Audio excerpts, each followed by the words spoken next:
Bem, o tema que eu separei para nós conversarmos um pouco nessa tarde é sobre as metas do milênio. E eu quero começar falando um pouco da nossa Sociedade Teosófica.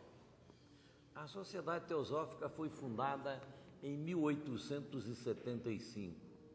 Como era o mundo em 1875? Quais eram os problemas do mundo quando a Sociedade Teosófica foi criada? Em 1875, nós vivíamos ainda um período extremamente complicado na história da humanidade. Não só a Índia era colônia da Inglaterra, África do Sul também colônia da Inglaterra, Angola e Moçambique colônias de Portugal, Argélia colônia da França e vai por aí afora, colônias e mais colônias, ou seja, se considerava naquele momento como algo válido que um país pudesse ocupar outro país. Isso era feito com a maior naturalidade. Hoje aqui nós diríamos no nosso português assim, bem simplório, com a maior cara de pau. Como é que pode um país ocupar outro país e achar que pode explorar esse outro país? No entanto, em 1875, a história que nós vivíamos aqui desse nosso planeta era bem essa história. Aqui no Brasil, nós tínhamos a escravidão direta. Nós tínhamos os nossos irmãos negros africanos como escravos, sendo que eram eles os responsáveis por plantar, por colher, por transportar, por vender, por construir os prédios, por construir as estradas, mas viviam nas senzalas e dentro de um tratamento desumano, castigados numa época em que não existia uma lei de proteção aos animais e eram tratados como animais, uma insensibilidade total. Isso é curioso ver que há não muito tempo atrás, não tem um século e meio, 130 anos mais ou menos, nós estávamos aí com essa situação terrível aqui do mundo e aqui da nossa cidade. Qual era a situação religiosa existente no mundo e filosófica? Até 1750, mais ou menos, ainda se ergueram fogueiras em Paris, fogueiras para queimar hereges, fogueiras feitas com um sentido de perseguição religiosa. E em 1875, nós tínhamos um ódio total entre os filósofos materialistas e as igrejas ortodoxas, porque no final do século XVIII, com a Revolução Francesa, esta Revolução Francesa trouxe essa bandeira de liberdade, igualdade e fraternidade, e fazendo muito no que diz respeito à liberdade e quase nada no que diz respeito à igualdade, nada, absolutamente nada no que dizia a fraternidade. Mas a Revolução Francesa, ela trouxe esse idealismo de liberdade. Desse idealismo de liberdade, o que resultou? Resultou muitos movimentos libertários, inclusive no Brasil. Nós sabemos que a independência do Brasil, em 1822, ela tinha no seu nascedouro a maçonaria, que tinha a sua bandeira da Revolução Francesa de liberdade, de igualdade e de fraternidade. E Gonçalves Ledo e todos aqueles grandes maçons da época lutaram para conseguir aqui a nossa independência. Mas, como resultado dessa mentalidade nova de independência, que trouxe a independência também dos outros países latino-americanos, com Bolívar, com Artigas, com José Martí, com tantas outras figuras, trouxe também a ideia básica, especialmente na Europa desse mundo, da liberdade de pensamento. E uma liberdade de pensamento que resultou no iluminismo, que resultou num momento em que o aspecto da lógica, do raciocínio eram fundamentais, e aí então nós tivemos os grandes filósofos que eram filósofos materialistas, como Darwin, como Karl Marx, e havia uma oposição férrea entre as religiões e entre a ciência. Ciência e religião estavam em combate. E os cientistas adotaram, ou foi adotado para eles, de serem livres pensadores, contra aquela posição ortodoxa das igrejas. Nós tínhamos os livres pensadores, os cientistas. Nesse mesmo quadro, nós vemos que vivíamos num mundo em que a fraternidade estava totalmente afastada e que os problemas eram muitos. Nesse momento, e vou dizer ainda mais um ponto, e as mulheres totalmente subjugadas aos homens aqui no Ocidente, sem falar do Oriente, que tem uma visão diferente. Mas aqui no Ocidente as mulheres ainda totalmente subjugadas. Basta ver que só no século XX é que as mulheres aqui no Brasil começaram a ter um status de independência. As mulheres aqui não podiam entrar para o Banco do Brasil, não podiam entrar para o Judiciário, não podiam entrar para as Forças Armadas, não podiam votar, não podiam mil coisas. Elas tinham uma situação de total abandono, de total desprestígio aqui nessa nossa civilização. E o que ocorreu em 1875? A Sociedade Teosófica veio ao mundo e disse que para ser livre pensador não precisa ser materialista, que para ser livre pensador precisa ter a liberdade de pensamento, mas que não deve se confundir essa liberdade de pensamento com o pensamento contra a ortodoxia religiosa, a ortodoxia materialista. E então ela defendeu, acima de tudo, uma liberdade de pensamento. Ela nasce com uma sociedade espiritualista, espiritual, mas com liberdade de pensamento. Uma sociedade onde as pessoas não se unem pelo mesmo credo de serem católicas ou protestantes, ou espíritas, ou budistas, ou maometanos. Esse não é o elo que liga os teósofos. O elo que liga os teósofos é de serem buscadores da verdade. Isso hoje pode até nem parecer mais grande novidade, mas em 1875 era uma novidade total e absoluta. Era uma nova bandeira, era um novo paradigma que se trazia para a sociedade humana.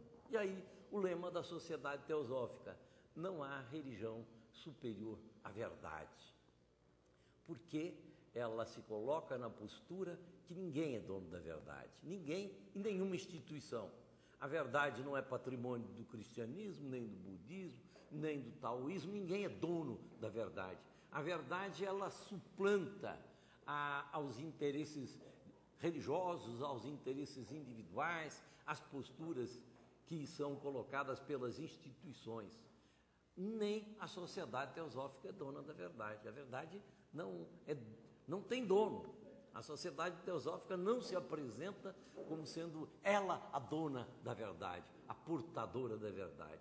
Mas então, como é que se reúne os teósofos? Qual é o laço que os liga? De buscadores da verdade com liberdade de pensamento. Cada um tem o direito de pensar, e dentro da Sociedade Teosófica nós vemos que se estuda budismo, se estuda brahmanismo, se estuda cristianismo com a mesma naturalidade. E, em princípio, se entende que há uma verdade subjacente em todas as grandes religiões. Em todas elas há este pensamento. E então a sociedade exerceu esse papel, nunca sozinha, porque ninguém está sozinho, nem nenhuma instituição está sozinha, mas ela trouxe como sua bandeira a da liberdade de pensamento religioso, filosófico. E ela tem exercido esse papel, e hoje ela é altamente vencedora nessa sua bandeira, porque o normal da sociedade humana de hoje, das pessoas que têm um pouco mais de luz, é de entender que a verdade realmente não é patrimônio isolado de ninguém. Mas, ao mesmo tempo, ela também trouxe a bandeira da igualdade de gêneros. E hoje, novamente, nós vemos que as mulheres hoje já são consideradas, pelo mínimo na maior parte dos países, são consideradas como igualdade de condições, homens e mulheres. Não existe mais aquele sentido que existia. Daí então nós vemos os objetivos da sociedade de liberdade de pensamento com fraternidade. Nós vemos nos seus objetivos constituir o núcleo da fraternidade universal e do estudo comparativo das religiões, das filosofias, das ciências e entender os poderes ocultos e latentes da natureza e do homem. Então nós vemos que ela teve um grande progresso e aquelas bandeiras delas, bandeiras trazidas pela Sociedade Teosófica, aonde ao trazer a bandeira da fraternidade universal, ela está trazendo a bandeira da paz mundial, é uma bandeira que sempre esteve presente e sempre trabalhou por isso. A Sociedade Teosófica sempre celebrou o dia 24 de outubro, que é o Dia das Nações Unidas, como um dia importante, porque é um dia dedicado à paz mundial. Mas agora nós estamos aqui num novo mundo. E qual é a chamada do tempo? O que a Sociedade Teosófica tem a ver com as suas bandeiras e os dias de hoje? As suas bandeiras são absolutamente as mesmas ou elas têm bandeiras mais amplas ou são as mesmas bandeiras vistas de uma forma mais ampla? Neste momento, no mundo nós vemos que aquelas bandeiras principais, elas estão atendidas, mas há bandeiras e nós vemos neste cartaz que está aqui atrás de mim, as 8 metas do milênio das Nações Unidas. No ano de 2000, foi aprovado por 189 países, a totalidade dos países que compunham naquela época a Organização das Nações Unidas, as metas do milênio, aonde nós vemos como metas acabar com a fome e a miséria, acabar com o analfabetismo, a igualdade de gêneros, o atendimento suprimir, diminuir, evitar a mortalidade infantil, diminuir a mortalidade de gestantes, atender às necessidades do planeta no que diz respeito à sua devastação das suas matas e atender ainda o aspecto social, aonde entra o emprego, entram as relações humanas e aí estão as bandeiras. Essas metas do milênio, elas são metas teosóficas? Tem alguma coisa que ver com a Sociedade Teosófica? Como é que nós podemos interpretar essas metas do milênio? Para mim, me parece absolutamente óbvio que uma sociedade que defende a paz mundial, que defende a fraternidade universal, que defende uma relação humana ética, limpa, ela tem como base dentro disso o que diz respeito à questão social, à questão humana. Porque nós não podemos entender uma postura espiritual que esteja desligada dos sentimentos, que esteja desligada da sensibilidade, que esteja desligada do compromisso da humanidade, dos seres humanos, com a vida humana. A espiritualidade não pode estar fora da política no sentido amplo da palavra, não da política partidária, mas da política no seu sentido mais pleno, que são as relações humanas. Isso faz parte fundamental, primordial da atuação espiritual. O ser político que não tenha espiritualidade, ele não será realmente um ser que possa fazer um bom trabalho. E o ser político que tenha espiritualidade, ele faz um trabalho efetivo. E o ser espiritual, ele tem que ter um interesse pelas questões sociais e pelas questões políticas.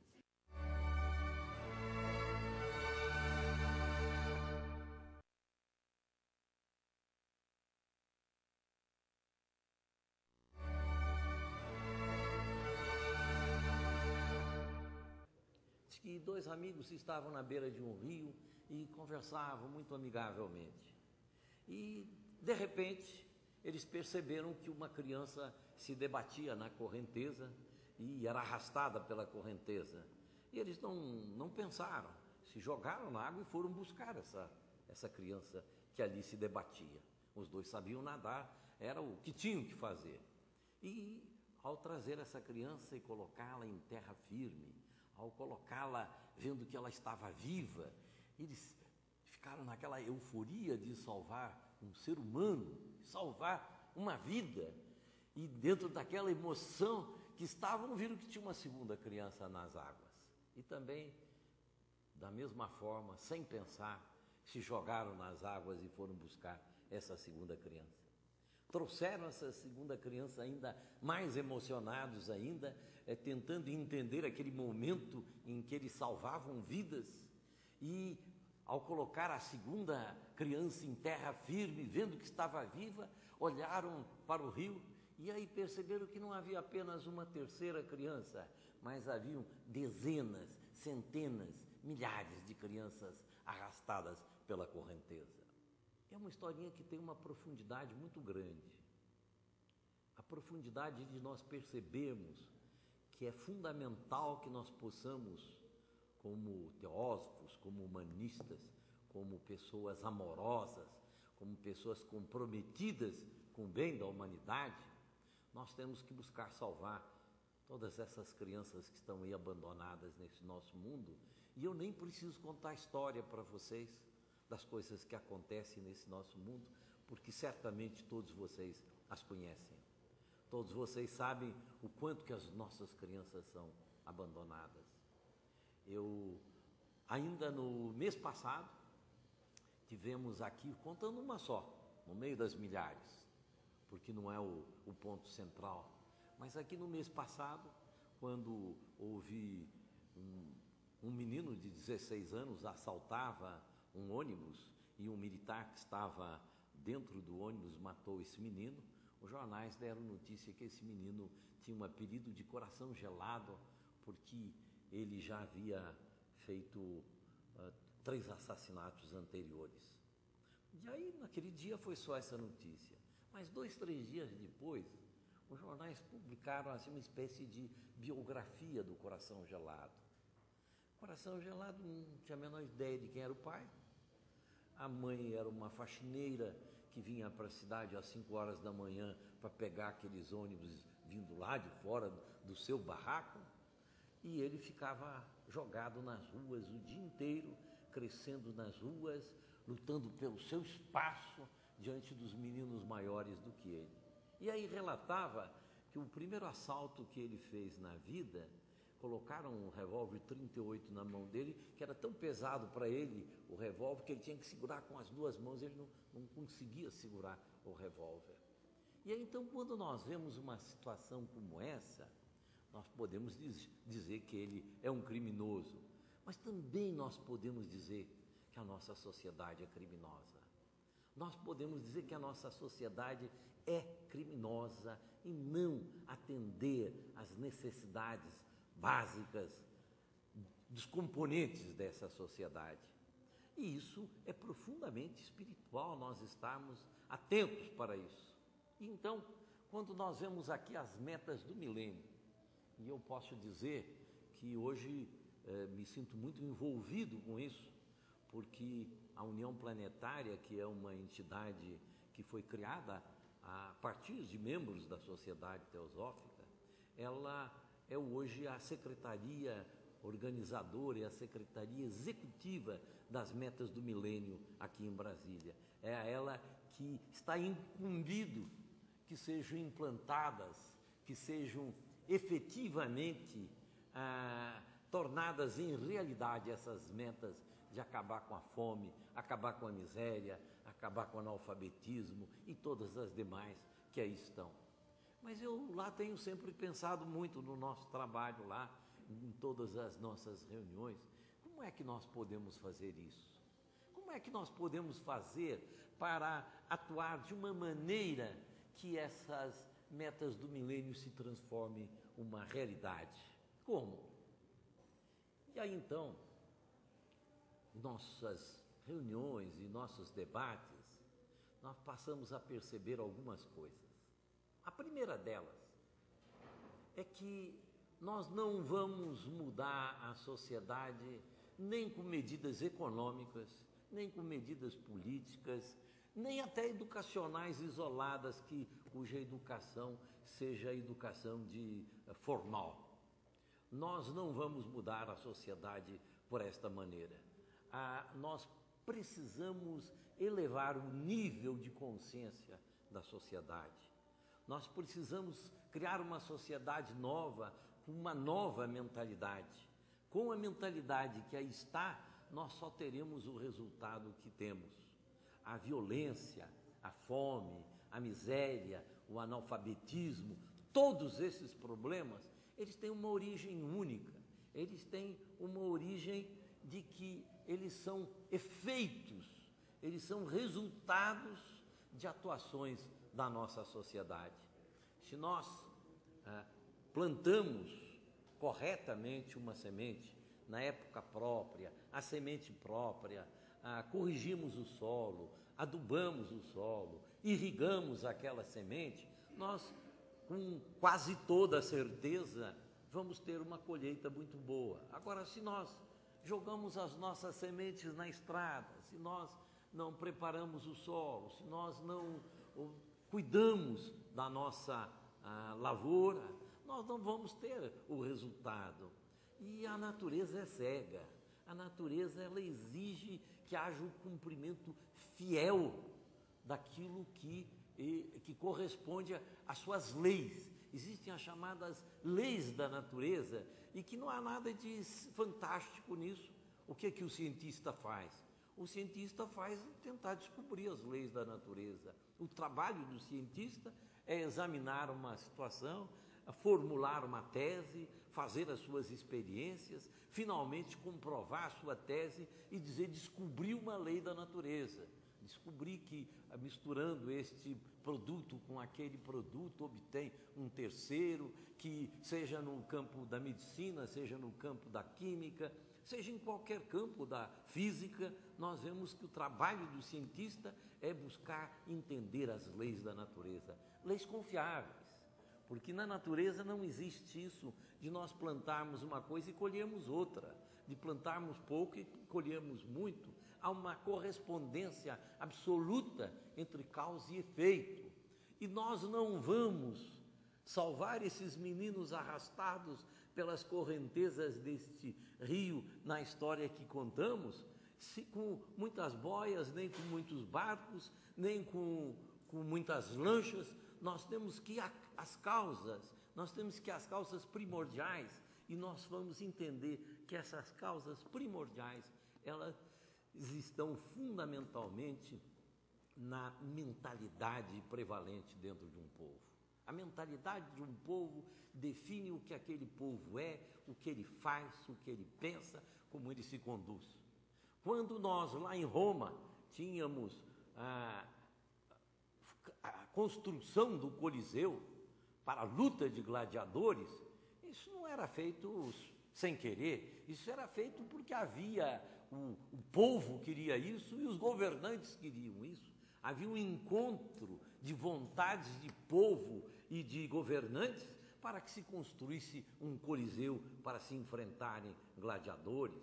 Quando nós temos todos os eventos que conhecemos da história, sejam as cruzadas, as guerras santas, havia uma consciência coletiva. Havia uma consciência coletiva de que aquilo era o certo, aquilo deveria ser feito.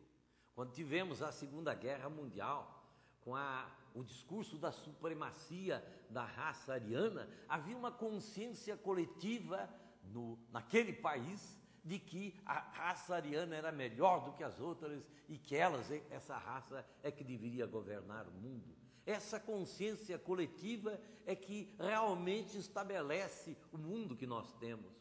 Quando nós tínhamos aqui os nossos irmãos negros como escravos, a nossa consciência coletiva admitia isso. E quando tínhamos as mulheres em inferioridade, também era fruto da mesma consciência coletiva que admitia isso. E hoje nós temos uma consciência coletiva que também admite que essas coisas são assim mesmo. E aí eu lembro a história da síndrome do sapo fervido. Quando se tem uma panela com água fervendo e uma pessoa joga um sapo dentro dessa panela, ele não fica ali, ele na mesma velocidade que chega, ele sai e desaparece. Já quando uma pessoa coloca um sapo dentro de uma panela, liga o fogo e aquilo vai esquentando devagarzinho, ele morre ali sem saber, porque ele se acostumou com aquilo, e nós já passamos a estar acostumados, de que ali houve um assalto, ali houve mais outro, houve um sequestro, numa criança na escola no dia de hoje apanhou de outra criança, na semana passada também, e no dia de hoje foi a professora que apanhou do aluno. Nós passamos já, como dentro da síndrome do sapo fervido, a achar natural as coisas que estão aí, sem perceber que se cria uma mentalidade, que é essa mentalidade que constrói o mundo do jeito para o bem ou para o mal, e que nós temos, se queremos realmente atender às metas do milênio, nós temos que ir às suas causas, temos que ir às suas raízes e temos que mudar a mentalidade do nosso mundo, que o mundo de hoje, individualista, egoísta, ganancioso, voltado apenas para si, para os seus próprios interesses, achando descrente, não tem jeito, não tem nada para fazer. Este mundo, com essas características, ele não tem realmente como solucionar, ou seja, essa mentalidade não trará solução para os problemas que nós temos. Não poderemos resolver os problemas da miséria do mundo com medidas externas que não alcancem a mentalidade do mundo, que não alcancem o coração do mundo. E aí, então, é que eu sinto que entra o trabalho que os teósofos sempre fizeram na vida, que tem que fazer e deve continuar fazendo. Vejam bem, então, é preciso que a gente perceba, em primeiro lugar, que a mentalidade vigente, ela só constrói esse mundo de miséria, de abandono, e que existe tanto sofrimento. Então nós temos que trabalhar para elevar toda a nossa sociedade, elevar do ponto de vista ético, moral, de dignidade, de caráter, de acolhimento, tudo aquilo que diga respeito a uma nova mentalidade de fraternidade, que muito antes do forte explorar o fraco, o forte deve socorrer o mais fraco. Dentro dessa nova mentalidade é que nós podemos ter realmente um mundo novo. Com madeira boa, nós podemos fazer uma mesa, podemos fazer uma cadeira, podemos fazer um barco. Com madeira ruim, nós não fazemos nem a mesa, nem a cadeira e nem o barco. Se o material que compõe a sociedade não é um material formado de ética, de dignidade, a mentalidade prevalente não é essa, nós não temos como fazer esse mundo. Já há muito tempo há um slogan nosso com uma musiquinha que foi feita até por um irmão que está aqui presente e que fala que um bolo de chocolate se faz com chocolate, um mundo de fraternidade se faz com fraternidade. Nós não vamos fazer um mundo de fraternidade sem a própria fraternidade. E aí me faz lembrar também o grande Mahatma Gandhi. Gandhi tem uma frase dele expressiva que diz assim: não há caminho para a paz é o caminho. Olhem bem, a paz é o caminho, não há caminho para a paz é o caminho.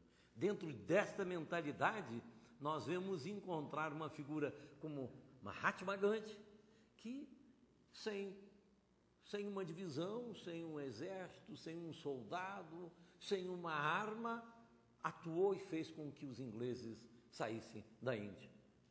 Qualquer outro iria juntar exércitos, e ia juntar armas, e comprar aviões, e comprar um mundo de material bélico para enfrentar os ingleses. Ele, numa postura de dignidade, de autoridade da dignidade, ele expulsou os ingleses da Índia.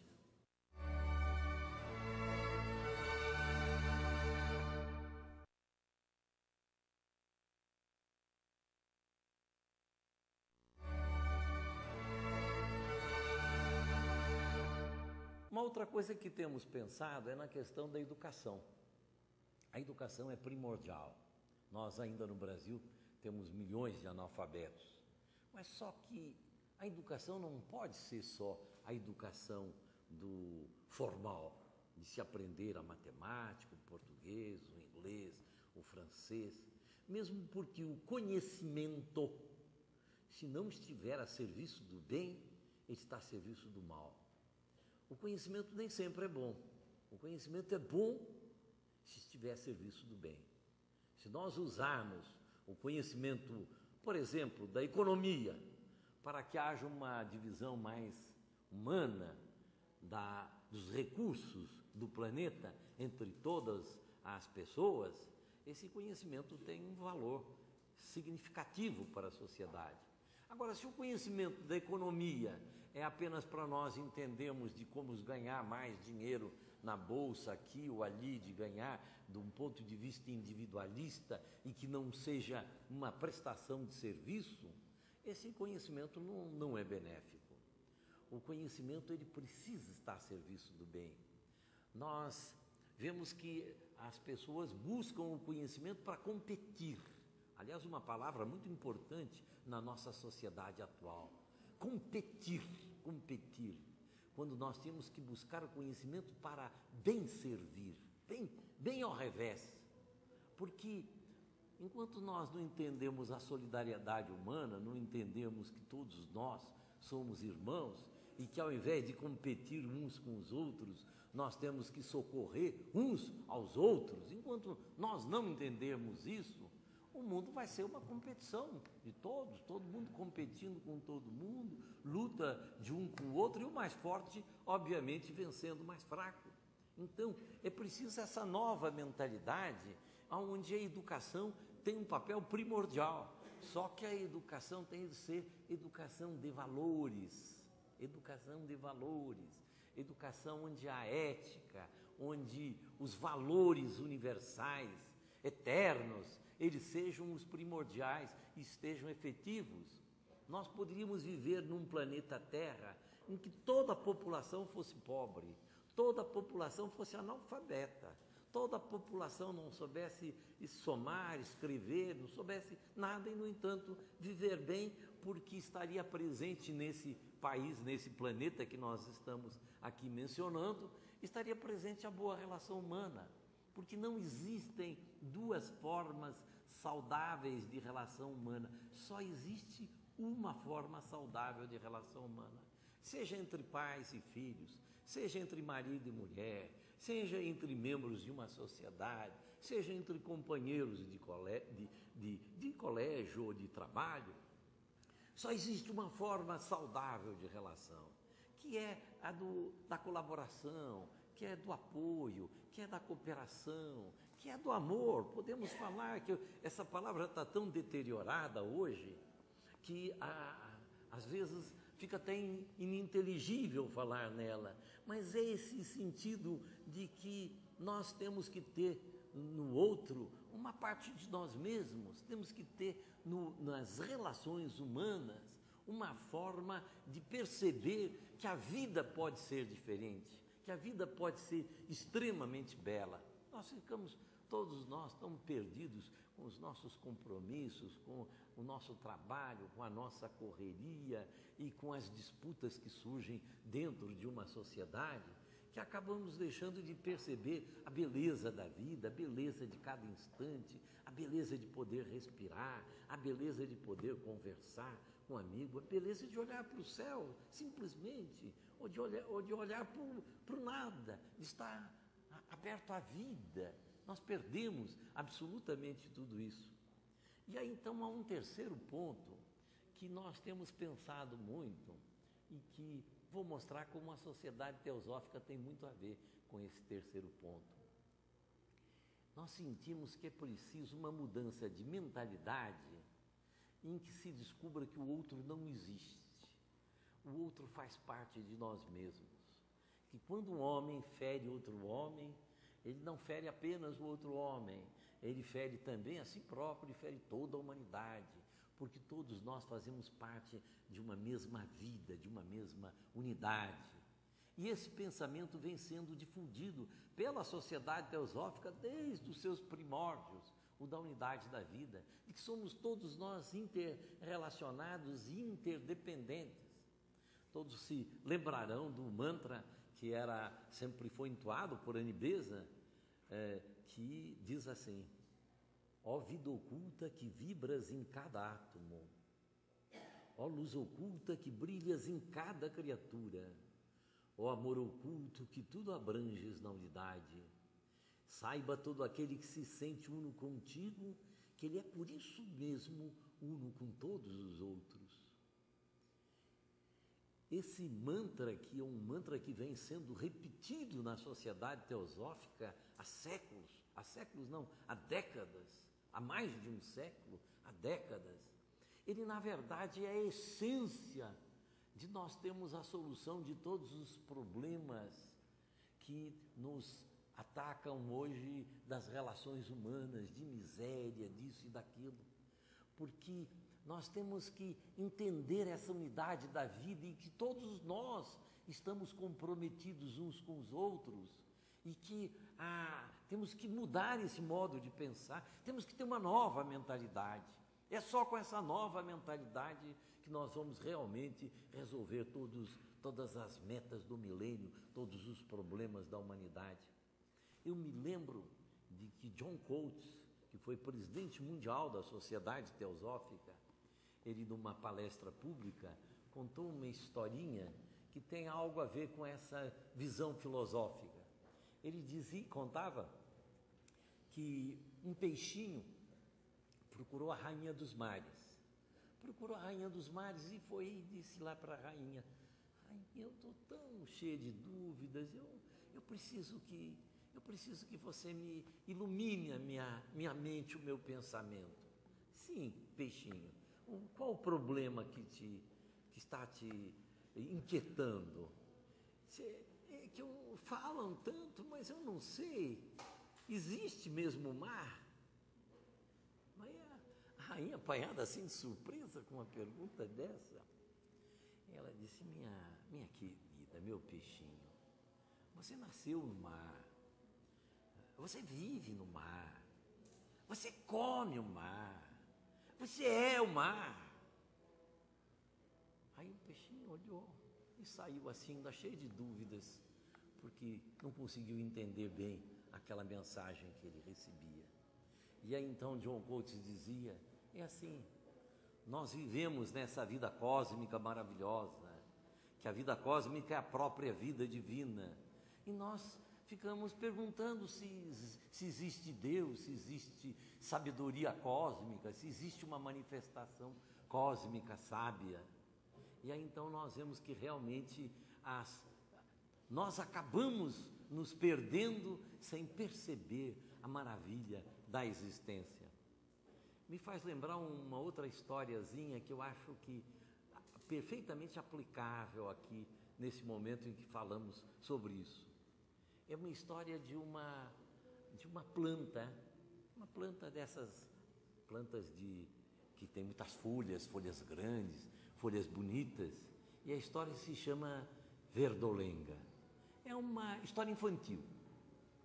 E essa história é assim: Verdolenga era uma folha muito bonita que fazia parte de uma planta que tinha muitas folhas. E Verdolenga, como era muito bonita, ela era muito vaidosa. Então, Verdolenga, desde manhã, desde os primeiros momentos da alvorada, ela passava implicando com as outras folhas da planta. Ô, Branquela, como você está branca, será que você vai resistir até o inverno?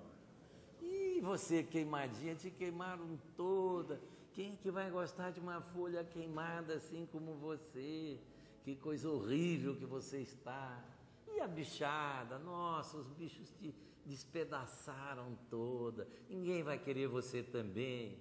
E a rasgada, aí tá pior ainda. E ela implicava com as plantas o dia inteiro. Só que um dia começou a nascer uma folhinha nova, verdinha. E verdinha começou a nascer cheia de brilho, cheia de lustre, toda esplendor. E aquilo pegou Verdolenga de surpresa, e Verdolenga aos poucos foi vendo a Verdinha crescendo, e ela foi se silenciando, deixou de criticar as outras plantas, as outras folhas, e começou a se dirigir a Verdinha. Verdinha, você é tão linda, Verdinha. Verdinha, você é tão formosa, Verdinha. Verdinha, você sabe que essa noite, enquanto você dormia, eu vi os raios da lua batendo no seu corpo perfeito, que maravilha! E de manhã, quando vieram os primeiros raios de sol, e você estava coberta de orvalho, o brilho do sol nas gotas, parecia que você estava com um diadema. Verdinha, eu posso dizer para você, não só, muito mais do que eu te amo.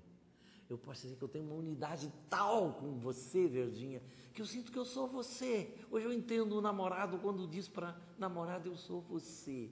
Eu sou Verdinha, eu sou Verdinha, eu sou Verdinha.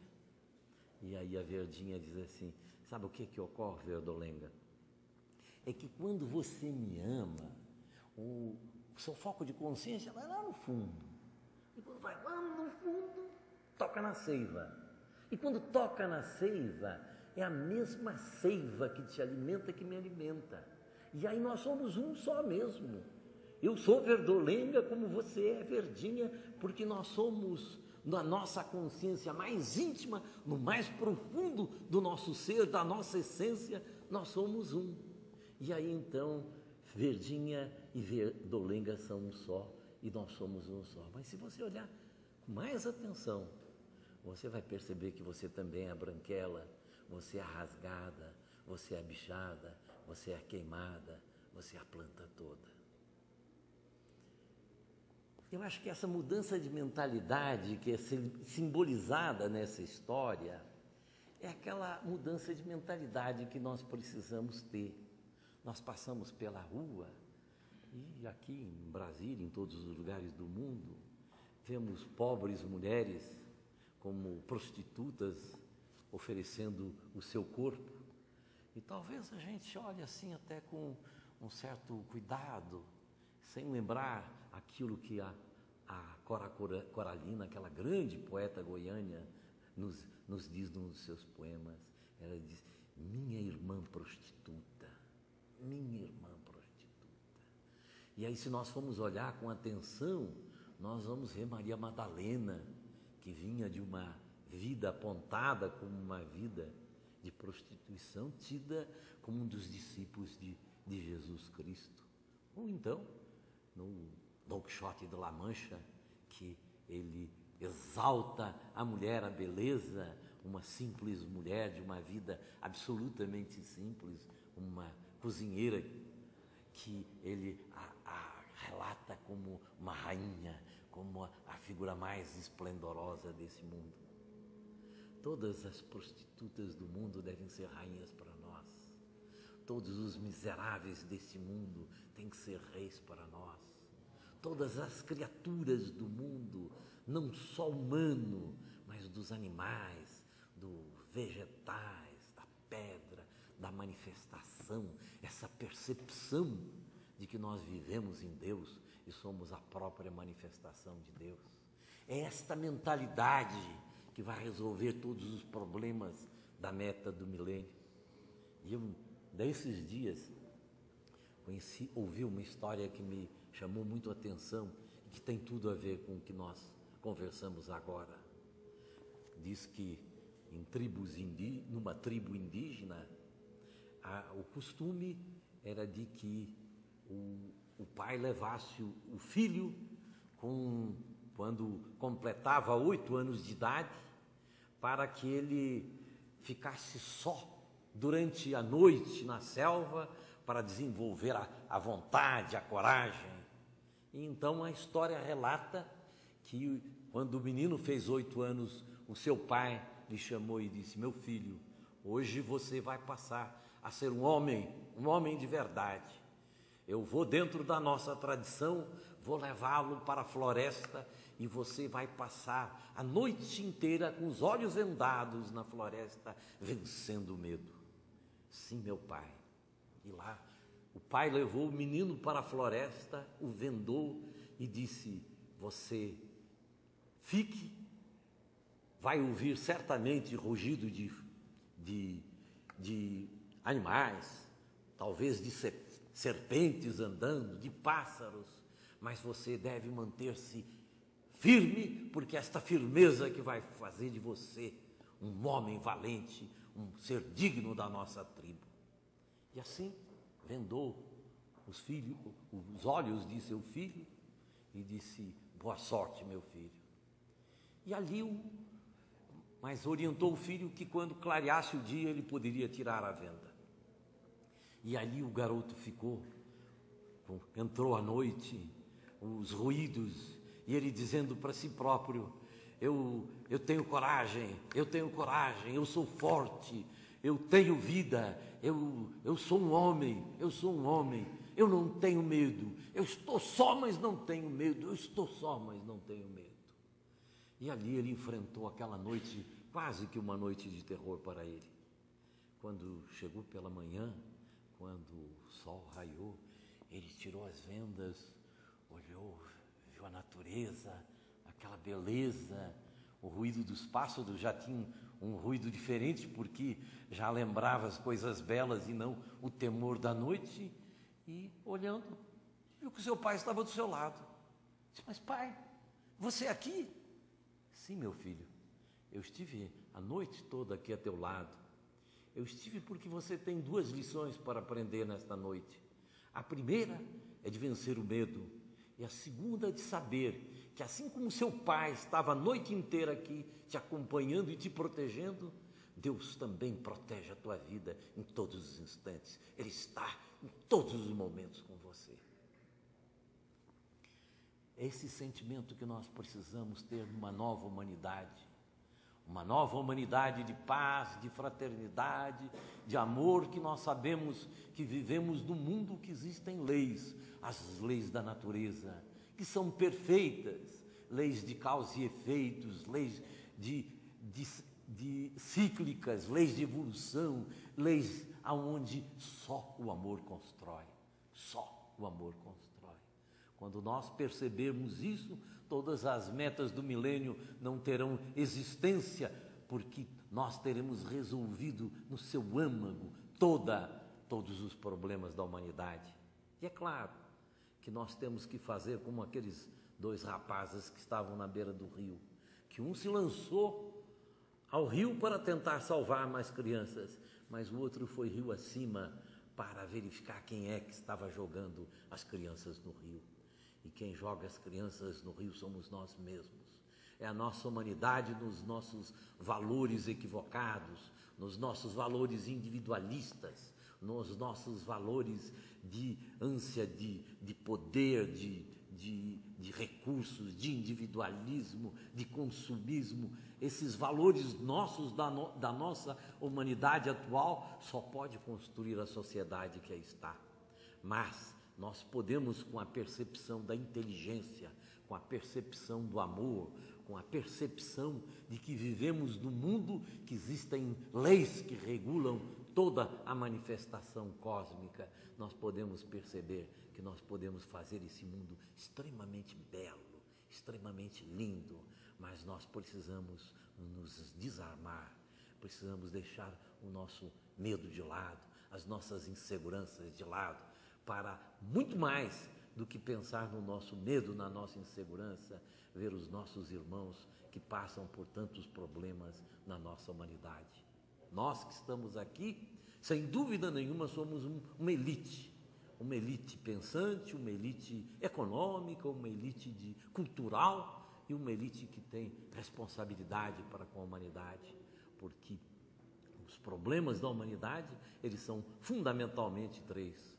O da ignorância, o da insensibilidade e da omissão. E nós não podemos ser omissos. É fundamental que nós possamos perceber que a atuação de cada um de nós é que tem o poder de fazer um mundo novo.